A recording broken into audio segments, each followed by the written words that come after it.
You're gonna see all. Oh no, it's not all the dead people. The mob of young men inside the bar turned as one at the sound of the door crashing open. Who the hell are you? Several of them started toward him belligerently. Just calm down and hear me out, he said. I've come to interview you.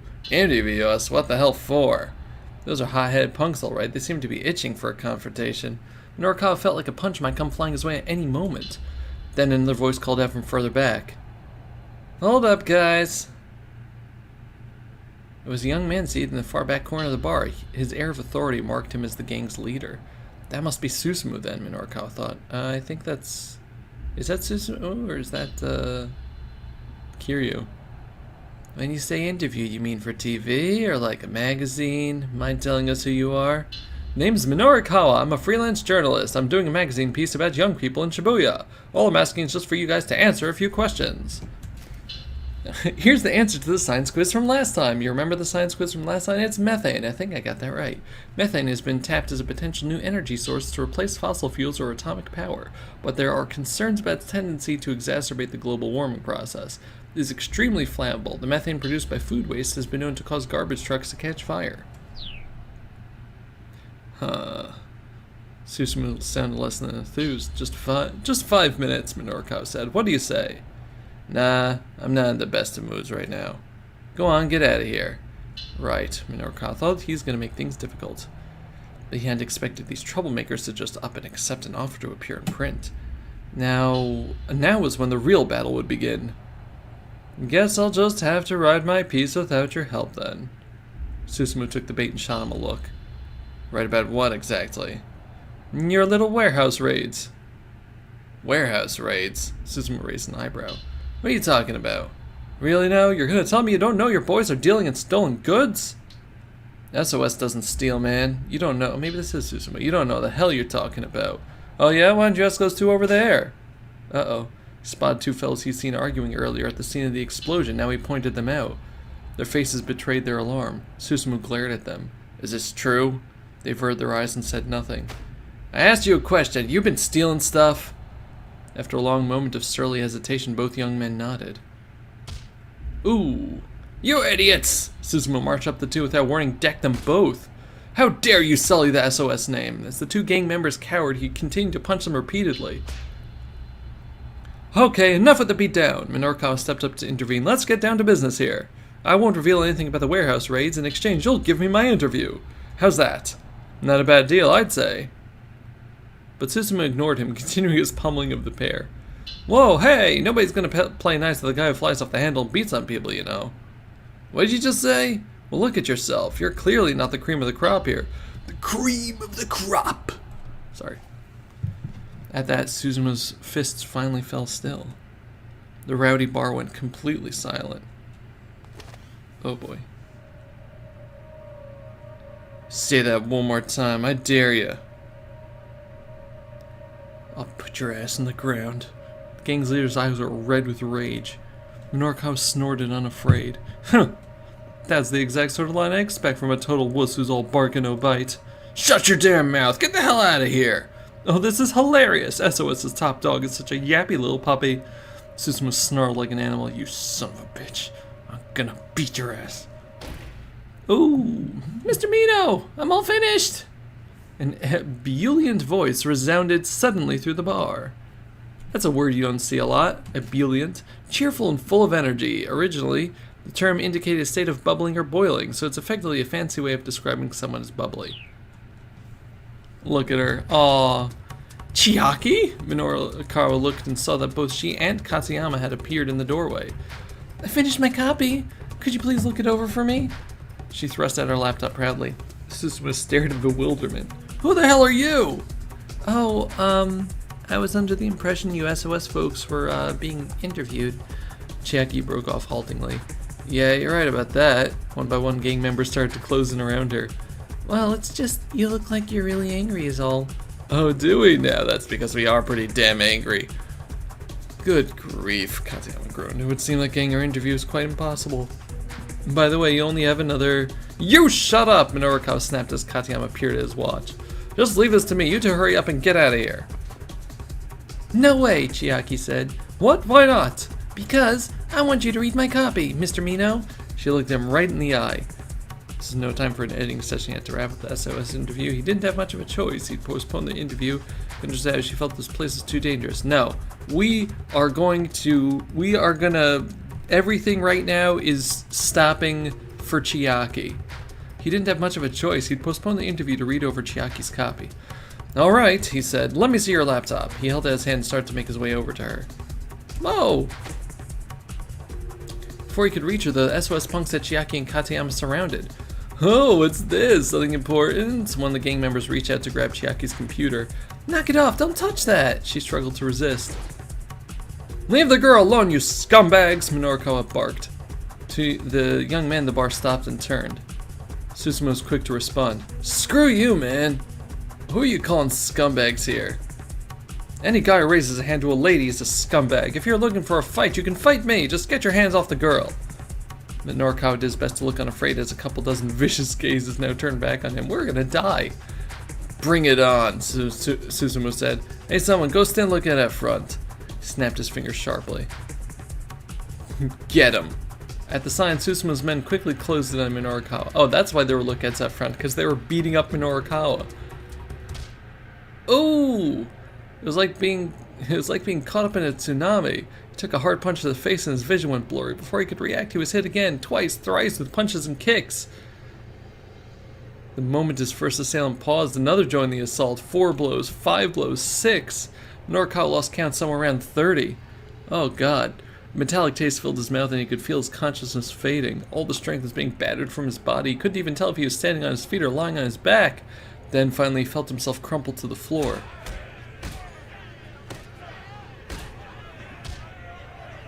Even then, the beating did not let up. As he writhed helplessly, the young man kicked him in the gut over and over.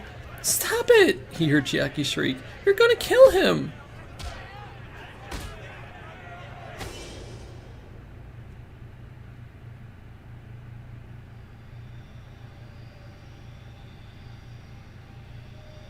Eventually, Minorikawa forced himself to go limp. Finally, the kicking stopped. Ah, crap, one of the thugs muttered, sounding panicky. Did we take this a bit too far? Mr. Mino! Chiaki rushed to Minorikawa's side, sobbing. Please, she cried out, answer me! He held his breath and said nothing. Mr. Mino! Tears streaked down her cheeks. She shook him desperately. Don't worry, he gasped out at last, holding up a hand to stave her off. She let a yelp of surprise, staring at his battered face. He could feel blood trickling from the corner of his mouth. He turned his grisly visage on the gang members as he painfully rose to his feet.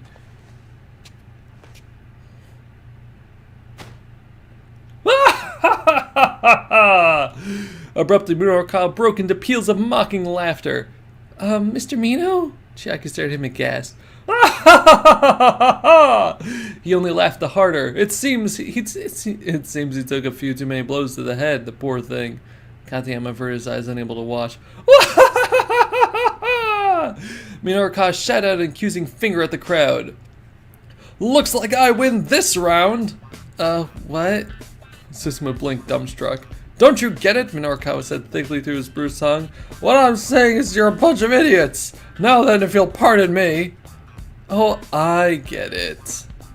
Minorikawa was halfway to the exit when Katayama's exclamation rang out. You were planning all along to let these guys beat you up, huh? Minorikawa jerked to a halt, his shoulders trembling. You knew they'd turn down the interview, and so by letting yourself get beat up, you'd have something to put in an article, yeah? It's a bit bogus, maybe, but I guess it's one way to get material to fill your pages. Minorikawa broke out into a cold sweat. Shut up, you idiot! As Katayama continued on with his oh-so-brilliant analysis. You sure pulled a fast one on this gang here. I wonder what sort of headline your piece should have. The twilight of Shibuya's legendary street crew, former vigilante squad, now mere gang of common thugs? Something like that, maybe? Uh-oh. Susumu stared daggers at Minorikawa. Go on, I dare you to write that up. Then we really will put your ass in the ground. He moved to block the path to the door, clutching a broken beer bottle in one hand. You moron! Minorikawa bellowed at Katayama. I was this close to pulling it off! Ah, well, that's a shame, isn't it? Katayama replied. Oop, that's not the button. Minorikawa rolled his eyes. Gee, you think? Susumu slowly advanced on them, beer bottle at the ready. Incidentally, Katayama said, you have 40 minutes and 7 seconds left.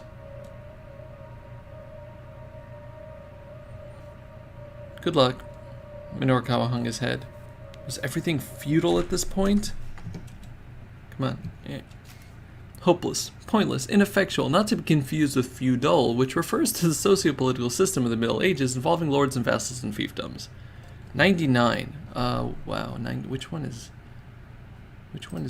No. I don't want to leave that. Which one is 99? DR clip 99. What? This is the worst possible ending. Oh.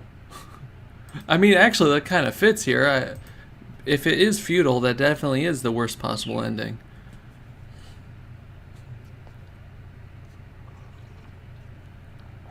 Alright, cool your jets. I'd say it's quite enough.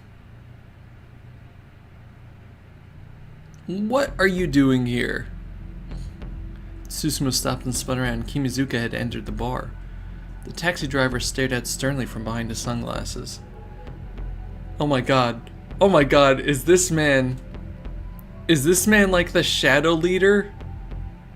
All the men in the bar fell silent. Minorikawa and his companions exchanged glances. Oh man, you? Susumu's face twisted up in awkward embarrassment. Kimizuka's tone was light and playful, but intimidating nevertheless. What? Why does he have to have a secret? Whoa, hey now. That's no way to address your teacher. What? Teacher? Minorikawa blurted in disbelief. Kimizuka nodded. Yeah, until last year I used to be a teacher. What? I got into a bit of a dispute with my school, so I moved on. These guys in here are all former students of mine. Sorry that they're such a bunch of good-for-nothings. What? Wow, Chiaki said, I'd never have guessed. I thought since I wasn't their teacher anymore, it wasn't my place to butt in, but I couldn't sit idly by and let one of my customers take a beating. Kimizuka turned back to Susumu. This guy totally played you, every last one of you. Susumu bit his lip in frustration. Still, it's hard to imagine anyone would want to take a beating from this many guys all at once, so it's hardly your fault for falling for it. Kimizuka switched gears from taxi driver to street smart mentor. You guys lost this one, he said, and for that, you need to give him his interview. No way, Susumu looked disgusted. Look here, kid, Kimizuka said, let yourself save some face and help the man out. Maybe you won't come off as a bunch of total idiots in his article. He flashed an amicable grin. Well, when you put it that way, fine, alright. Susumu blew out his breath in resignation. Susumu, you can't just let yourself cave like that. Oh, sorry, that's not him, that's Kiryu. Susumu, you can't just let yourself cave like that. The remark had come from a particularly nasty-looking young man who slouched on the bar sofa. Minorikawa recognized him, the kid he'd encountered earlier that afternoon wandering around with a wooden cudgel. That was him? That was the idiot? You shut up, Kiryu. You shut up too. One sec, I'm gonna find that, 1 second. I have that in here somewhere. There we go. You shut up too. There we go, thank you. Thank you, Byakuya. So what, you're just gonna let SOS make a mockery of itself? Kiryu demanded. The gang leader let out an annoyed growl but said nothing. You still think you've got what it takes to run Shibuya? Shut up! I've already said I'll do it! Kiryu sneered sullenly at Susumu's outburst. Oh, really? I'm amazed that Achi is not the one that saved us. It was Kimizuka. Mr. Mino! Minorikawa was just letting out a sigh of relief at being able to get his interview when Chiaki scurried back up to him. Please, can you read my copy now? Her face showed a strange mixture of confidence and unease. All right, he said resignedly. Let me see it. The proofreading deadline was drawing steadily nearer. Still, if the piece wasn't good enough, he'd have to make her rewrite it again. He wasn't going to compromise on quality. Bracing himself, Minorikawa stared at the monitor. Chiaki swallowed hard, so anxious that it was audible.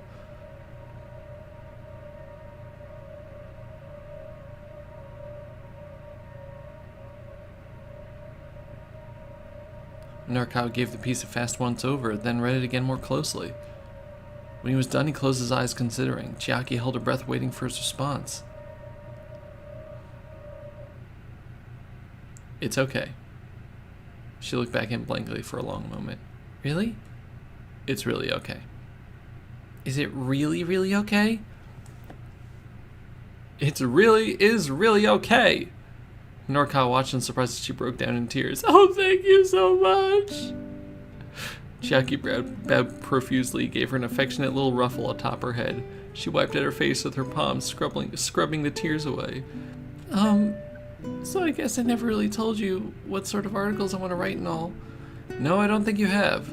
Well, I mean, I want to write socially conscious exposés like you do, Mr. Mino. And so, to hear you say that an article I wrote is okay, that makes me really, happy, I guess. Or maybe moved. Her eyes were still bright with emotion. Well then, really? There was actually another writer who took inspiration from his work and who strove to be like him. Minarkawa had never thought a day like this would come. It was a peculiar feeling.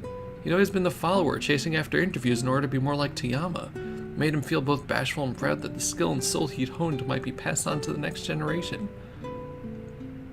Oh. Right, I should be off. Kimizuka gave Minarkawa a slight nod. Minarkawa returned the gesture, but more deeply. You really have been a tremendous help today. I'm not sure where I'd even be right now if you hadn't been there for me. Oh no, not at all. I was just driving a customer around to wherever he asked me to go. Oh, that's right. I still owe you a fare. Opening his wallet, Minarkawa saw that he had only a 10,000 yen bill. Still, now is no time to be frugal.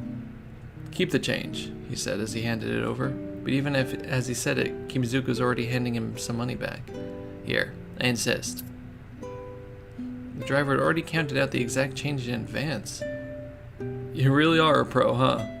Minarkawa took the money and stuffed it into his pocket. We'll meet again, somewhere out there on the streets of Shibuya. Kimizuka pointed his index finger at Minarkawa's face. Minarkawa responded in kind. After that, the interview with SOS went off without a hitch. Now that the tension was diffused, these were just a bunch of ordinary young guys. The juxtaposition of their appearance and their behavior would make for an interesting piece. So, about what you said earlier, I love that we got such a good ending to the arc of a taxi driver that's not even a main character in the story. I love it. So about what you said earlier, Susumu said once Minarkawa had finished his questioning. About how I'm not the cream of the crop. Ah, yeah, that. I just said that to get you worked up. Don't worry about it. Well, let me just ask you what you really think then. How do you think I could be a better leader? I don't know. Excuse me. I'm not really the sort of guy who wants to stand at the top, you know? But I guess I could tell you two things that'll make things go more smoothly with you and your buddies. Susumu leaned in, listening intently. Forgiveness, and also trust. Minarkawa chewed over his own words. The events of the day replayed in the back of his mind. He'd forgiven Toyama for his faked suicide, and trusted he'd regain his reporter's edge. He'd forgiven Chiaki for her bungled interviews, and trusted that she'd grow as a journalist. In the end, that's what it was that helped him through. Forgiveness followed by trust. Susumu grumbled softly. Forgiveness and trust, huh? Doesn't sound so easy. People gravitate towards someone who can handle things when they get tough. With that, Minarkawa got to his feet. Now we've got all the articles we need covered. Chiaki rushed over to his side. Well, I guess we still need Mr. Toyama's piece. I just got off the phone with my office, Katayama said casually. It seems they've already received the data from him. Whoa, what? Guess he really can get the job done when he applies himself. Minarkawa felt an inner surge of pride.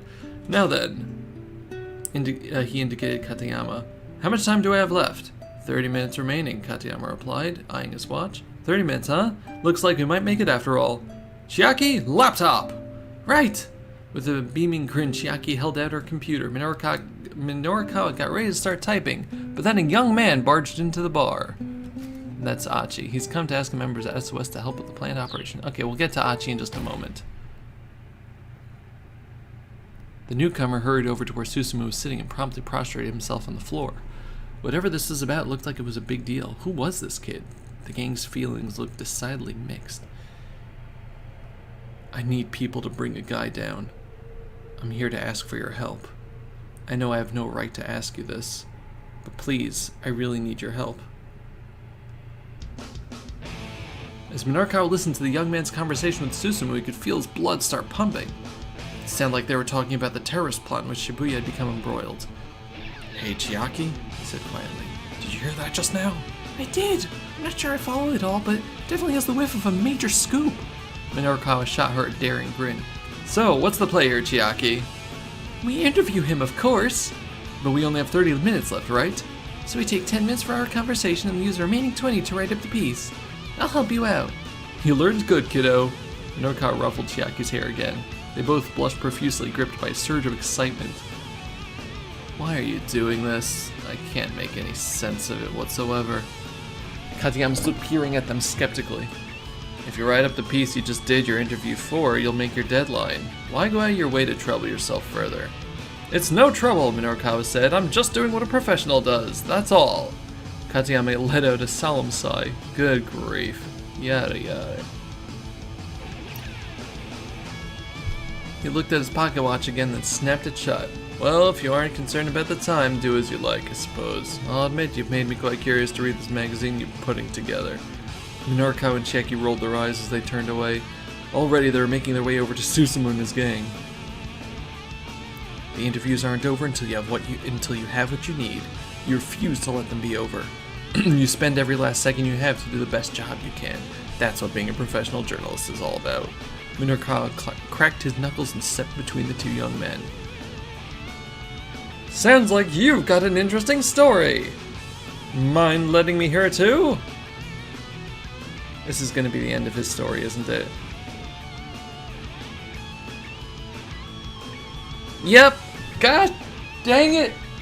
I know it was leading up to it, but come on.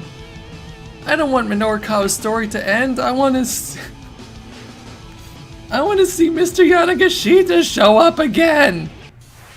Ah. Okay. Now we're down to 2 perspectives. Nah.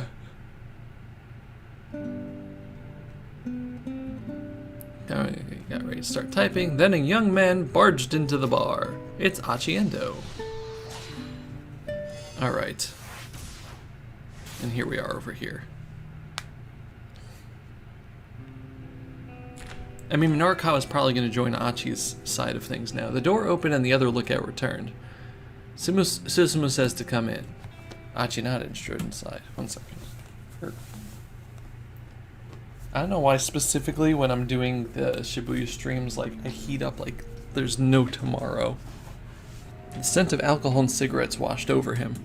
Susumu sat on the sofa at the far end of the bar. This is where Achi used to sit back in the day. What do you want? Susumu asked immediately. Achi walked up to him and then got down on his hands and knees. Huh? What are you doing down there? The hell is this all about? I need people to bring a guy down. I'm here to ask for your help. The crowd around him flew into an uproar. Peals of mocking laughter rang in Achi's ears. I know I have no right to ask you this, but please, I really need your help. Just some guy, huh? Who? He's an international terrorist trying to get his hands on some wonder drug for a killer virus. If we don't catch him, somebody I know is going to die. And that's not all. He might try to unleash the killer virus here in the city. Susumu burst out laughing. This some kind of joke? You'll right in the head there, Achi? The other gang members followed his lead, unleashing another storm of mockery. The laughter continued for quite some time. Finally, Achi had enough. Shut your damn mouth! No, we're going to grit our teeth and stare at Susumu. He endured the ridicule and simply stared up at Susumu. As patiently as he could, he waited for Susumu to give the proverbial nod. Finally, the laughter subsided and Susumu crouched down and got in Achi's face. Is that how you go about asking someone a favor? Susumu growled menacingly. If you have a problem with me kowtowing like this, I can apologize some other way all you want, but don't you care that I just told you Shibuya is in danger? Achi's voice was unwavering. Face it, Susumu, isn't Shibuya the reason everyone here hangs out with each other? If you're telling me you don't want to keep our town safe, then I won't ask you guys for anything again. I withdraw my request. two glared into each other's eyes. Then, before Susumu could reply, an odd man stepped in between them.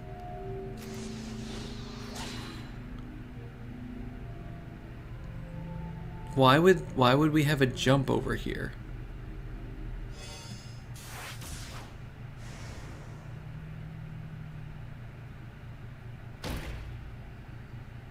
Yeah, no.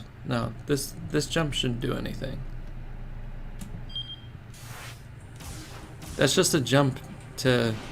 I think it's just the game's kind of just telling us that we should just take all the jumps as we go because it'll just return back to wherever we need to be. Sounds like you got an interesting story, he said. Mind letting me hear it too? You again? Didn't you already get your interview? Susumu rolled his eyes. I think Gravels here might be telling the truth. The newcomer's face was all seriousness. It lines up with the information I have. Hey Gravels, you got a second? My name's not Gravels, Achi growled. It's Achi. I'm Minoru Minorikawa, magazine reporter, and I know a bit about the stuff you were saying just now. The killer virus you mentioned is called the Uo virus. That wonder drug is an antiviral medication, and the person you know who might die is Maria Osawa. Am I right? Achi was almost too shocked for words. How did you know all that? Minorikawa ignored him and turned to the SOS leader. Susumu, he said, something really is going down in Shibuya. What are you going to do about it, boss? Susumu bit his lip. He looked pretty conflicted. Sounds good to me, someone called out. Let's give him a hand. Really? You? Achi turned to see where the voice had come from. It was Kiryu. You shut up. You shut up too, Susumu said with a glare. Break out of your rut, old man, Kiryu sneered. Achi here is right. Isn't keeping our beloved Shibuya safe what SOS does? He slipped an arm around Achi's shoulders. You're okay with that, right, Achi? Me going against Susumu's orders to help you out? Kiryu's lip pulled back in a broad, unsettling grin. But first, we have unfinished business, you and I. I mean, I'm willing to lend a hand, even though you ditched the gang and all, but first we gotta settle our score here and now. You understand, don't you? Yeah, you're right. Kiryu grinned hungrily. It's guillotine time! A bunch of the gang members started up in eager clamor at Kiryu's pronouncement. In a matter of moments, Achi was grabbed from all sides and hoisted up onto a pool table. Dozen young men held down his arms and legs, positioning him so his head jutted out past the table's edge. Kiryu brought out a steel pipe nearly a meter long. It was caked liberally with dried blood. Guillotine! Guillotine! Guillotine! Guillotine! Guillotine! Guillotine! The men of Kiryu's faction pumped their fists in the air, chanting madly. Kiryu licked his lips as if drunk off their cheers. Glancing to one side, Achi saw Minorikawa speaking emphatically to Susumu. It looked like the reporter was trying to talk some sense into the SOS leader. Man, today's my lucky day. I get to take the head of SOS's original head. Achi twisted his neck to peer up at him. Man, what point is there in taking my head right now? Oh my, you don't get it, do you? See, if I send you to the hospital, everyone in Shibuya is gonna know my name, and once I've got the big ass sign over my head, I'll be able to unite this town under my banner in one fell swoop. Kiryu's eyes were crazed and bloodshot. Then that's all the more reason for you to do as I'm asking. If you want to unite Shibuya, you'll have to protect it first.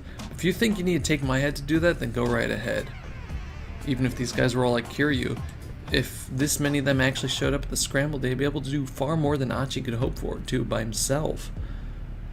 The ultimate goal was to capture Alfred. Achi didn't care how they made that happen. He was just sorry he wouldn't get to see it, though, to protect Hitomi to the very end. Okay then, Kiryu brayed. The gloves are coming off. Do it. Achi braced himself. Just make sure you keep your promise. Kiryu raised a steel pipe above his head, and then, before he brought it down, he flicked the tip of his tongue from his mouth like a snake. You dumbass, I didn't promise you nothing. Achi strained in sudden panic, but his limbs were pinned down too forcefully for him to have any hope of avoiding what was to come.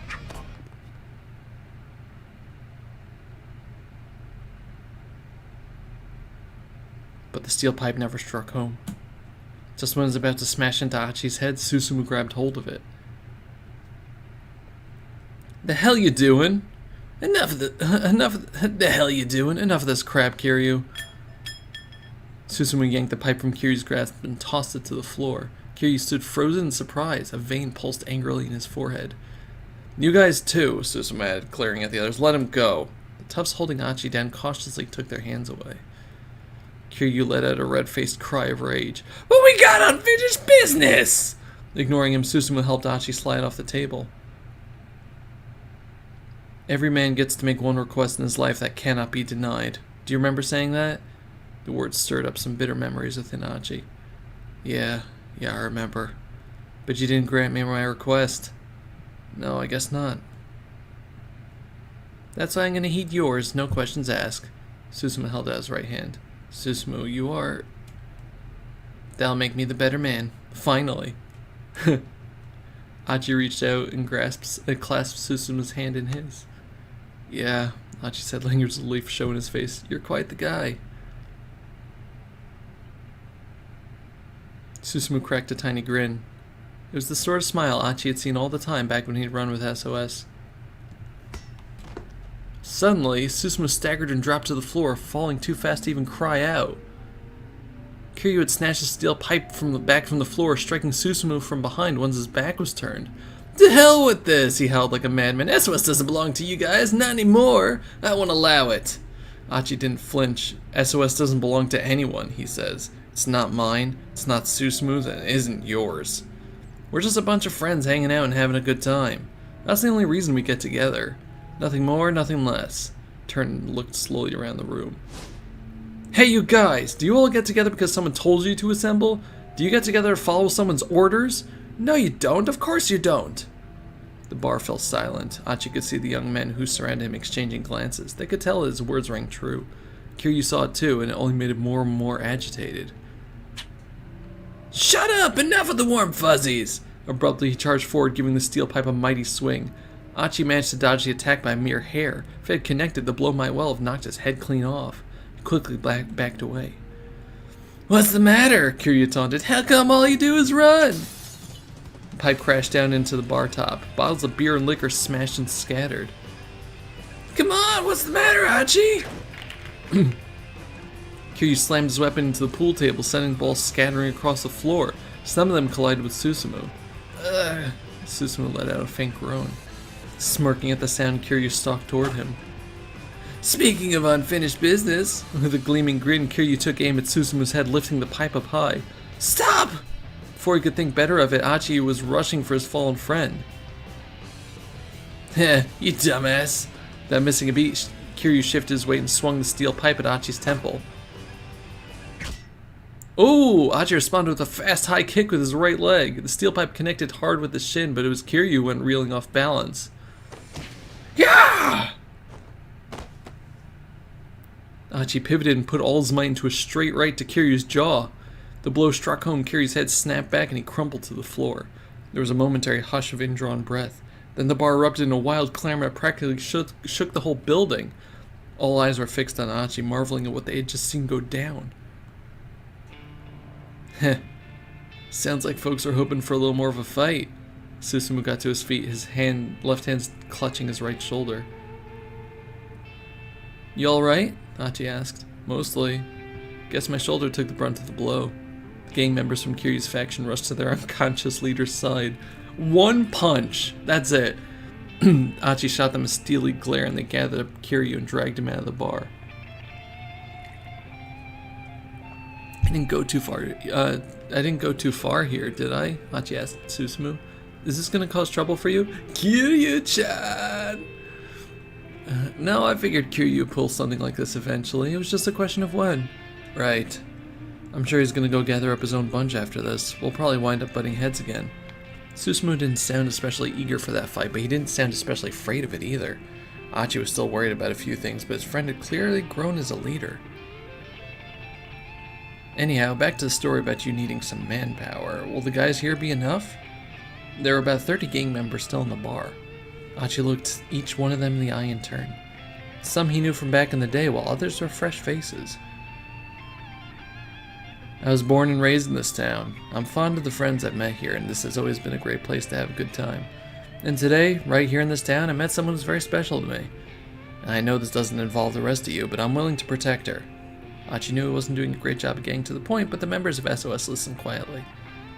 And so, it's like, he felt like a grade schooler who didn't know to answer a difficult question.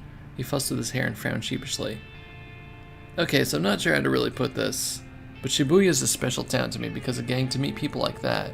And maybe... No, I mean, it's like that for you guys too. For you guys too? Don't you love Shibuya? So help me with this town. Help me help this town. He bowed low and deep. I want to protect the girl that means so much to me, and the city that means so much to me as well. I know my answer. Susumu clapped a hand on Achi's shoulder. Listen up, everyone! SOS's original founder is back in action! He needs our help, and I, for one, am ready to follow into battle! What do you say? Susumu's people let out a hearty cheer. Yay! One sec, I got a hearty cheer.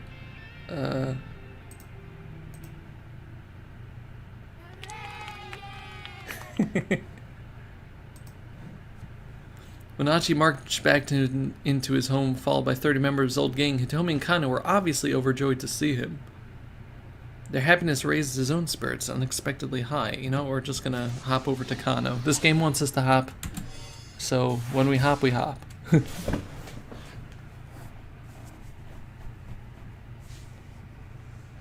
Hitomi, I don't like having to do this. But we can't wait any longer. Seeing the look of determination on Kano's face, she gave a tiny reluctant nod. His shoulders began to tremble. Hitomi, it'll be alright. I'm just a little nervous, that's all. She had a right to be nervous. Alfred was after the antiviral she had in her bloodstream. Yay! Once he had it, Hitomi would become a liability that he'd want to dispose of. And right now, the only person who'd keep her safe was Kano. He clenched his jaw tight and tried to look confident. Please, just try to relax. I'll protect you with my life if I have to. Protecting Hitomi is my job. There he is. Achi, you're back! I said I'd see you through to the very end. Oh man, it's playing the game's theme. It's playing the hour theme. I said I'd see you through to the very end, didn't I? Yeah, you did. Hitomi gazed back at Achi with grateful reassurance. One second, I need to take another drink.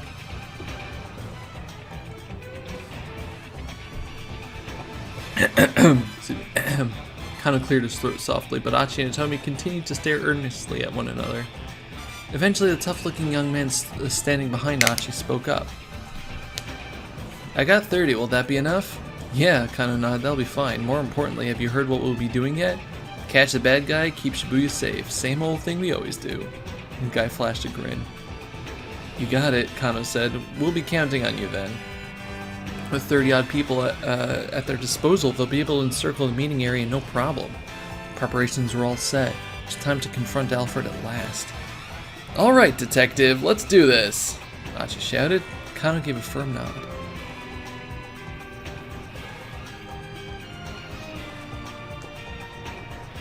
Nine minutes later, 6:59 p.m., Kano and the others were in position around... Thank you. Thank you for the bits.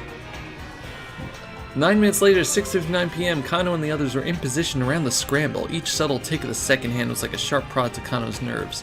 His whole body was stiff with tension. Thank you for the more bits. I really appreciate it. Got those whoopers going over there. It is Whooper Thursday. It's not Whooper Wednesday anymore. Yesterday was Whooper Wednesday, but it's Whooper Thursday now. His whole body was stiff with tension. They could not let themselves fail. There was too much at stake. Here, now, we have not figured out who Alfred is. No. It's either going to be Yanagishita or Stanley. That's just how it is. Hundreds of thousands of lives were on the line. No, it's going to be Aya Kamiki over there.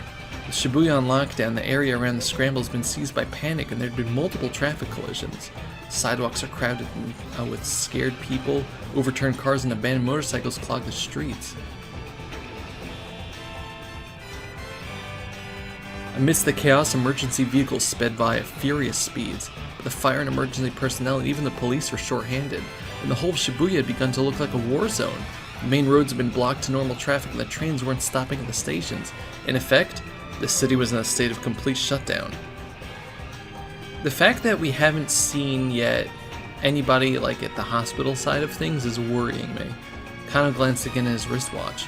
6:59 p.m. in 10 seconds. 11 seconds, 12 seconds, 13 seconds, 14 seconds. He scarcely remembered to breathe. Tomi stood in front of the statue of Hachiko. She wasn't carrying an attaché case this time, but the moment was otherwise a strange mirror of the stakeout at 10 o'clock that morning.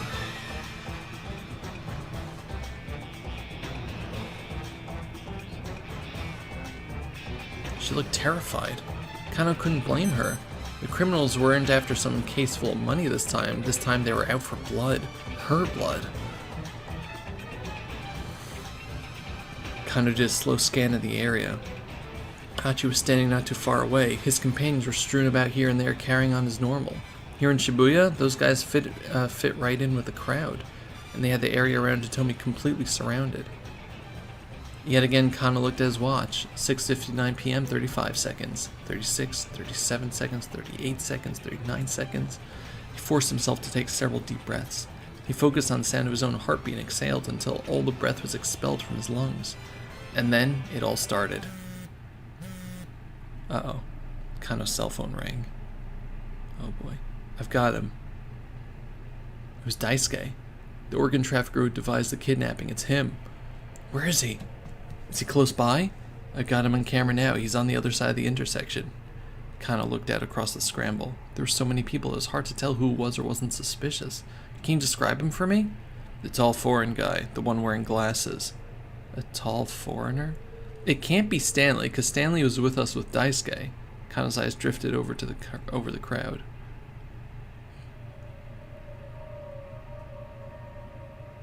There he is.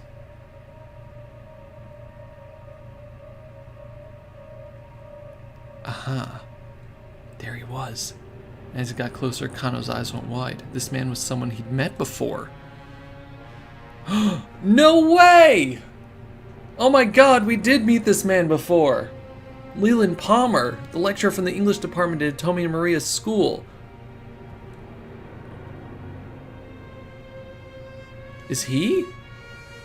God, I forgot about that man! Is he Alfred? Palmer was walking right toward Hitomi. Hitomi didn't seem to have noticed him yet. When Kano glanced back at his wristwatch, it was 7 p.m. on the dot.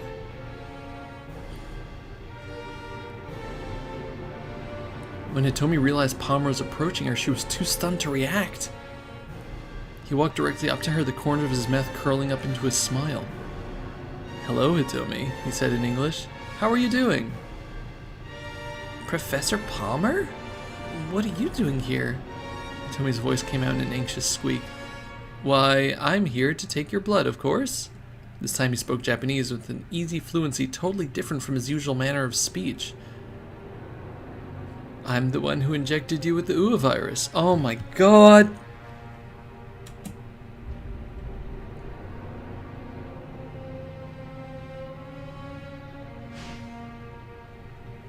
I've been waiting so long for the opportunity to arise. It's been quite agonizing, you know, spending 6 months and more pretending to be a mild-managed English lecturer. Professor, you're Alfred, aren't you? Let's get down to business. Let's get down to business to take your blood. Neither of us has much time. Hitomi stiffened. Please, tell me the laboratory password. After I have your blood. This will only take a few seconds. Don't trust Professor with glasses. Yeah, man, we should have learned that from Trails in the Sky, huh? I've got a device here that will make the extraction quite simple. No way. The password first. That would violate the terms we already negotiated. Hitomi and Palmer glanced at one another. Alright, Hitomi said at last. Why don't you negotiate with Kanan instead? Kanan? Tomi took her cell phone out and dialed. But the phone rang repeatedly and Kanan did not pick up. Oh no! What's going on? Hitomi's face went pale. Come on, Kanan. Kano, standing near enough to overhear the conversation, grew increasingly anxious as they watched the pair stare at the phone. What was the right move here? Should he keep waiting? Let's wait a moment. We had to hope talking with Kanan would work out. Kind of waited for the call to go through. But Kanan never answered. Had something happened to her to Tenno? Kind of felt his heart pounding. Now then, shall I take what I came here for? Palmer took a step closer to Hitomi. Kano reacted instinctively. Freeze! He drew his gun, trained it on the criminal. Nearby pedestrians scattered in fear. Seizing the moment, Achi darted in to protect Hitomi. Can I jump over here, or did I not go that far? No, I didn't go that far on Achi's side. Palmer let out a tiny sigh. So you're breaking the terms we agreed upon then. I don't negotiate with terrorists. Kano inched his way closer, his point of aim never wavering. Hitomi, he shouted, call Kanan again. Again, Hitomi dialed her cell phone. Palmer opened the attaché case he was carrying. One more move and I shoot, Kano shouted. But the terrorist ignored the warning, producing a small set of glass vials from within the case. Uh-oh. If you want to shoot me, then shoot me, he said, assuming you don't mind this getting scattered about. Is that... Surely you don't need me to explain. Stanley was right. Alfred had weaponized the virus. Doing his best to conceal his horror, Kano tried to sound defiant. How can I even know that's real? It was entirely possible this is all bluff. Indeed, these could all be a fake. Would you care to test that theory? Palmer flashed a coy smile. Holding out his fistful of vials, he began to tilt them slowly back and forth, letting them clink against each other. They were fake. No, maybe they were real. Kano couldn't quite decide. Excuse me for one moment. Alright. He couldn't take any rash action if there were even a possibility these are the real thing. Did you come here to carry out a suicide attack, Mr. Alfred? Hardly. I have no desire to die here. All I want is to get a little of the girl's blood and then go quietly on my way. But that all depends on you, doesn't it? His face was overflowing with confidence. Kano couldn't shake the feeling that something was off here. Something about this man's demeanor hinted at something. Well then, what will it be? Palmer continued. Will you condemn the people of Shibuya to death? Cursing inwardly, Kano lowered his gun. Palmer flashed a triumphant grin, then resumed his stroll toward Hitomi. She stood frozen on the spot. Susumu! The shout had come from Achi. Uh-oh. In an instant, a dozen members of SOS headed toward Palmer from all sides. Tough luck, pal, Susumu said. Turns out we're not actually innocent bystanders. Now it was his turn to grin. You're completely surrounded. Give up and tell us the password now. Just for the record, we ain't scared of no virus. Tough-looking young men radiated bravado. Without hesitation, they closed in around the kidnapper. Surrounded? You certainly don't look like police. Palmer cast a amused glance about himself. You're right about that, Achi said. I mean, just take a look. I gathered up a bunch of people who love Shibuya more than their own lives in order to take your ass down. He kept Hitomi shielded behind him while he spoke. There's no escape, he declared. You've lost. Lost? Me? Well, it sure doesn't look like you're gonna get away. Palmer grimaced at Achi's words. I see. Then it appears our negotiations are at a close. Enough of this high and mighty act. Susumu stomped aggressively toward Palmer. Hey! Kano snapped. Easy now! They couldn't risk a scuffle sending the virus crashing to the ground. What a shame. Palmer swung his right arm up high. Oh no! Oh no! Everyone watched in dismay as his hand shot up. The vials he'd been holding sailed upward against the backdrop of the evening sky. Look out! Achi shouted. Catch him! Catch him! Uh-oh, we're getting anime.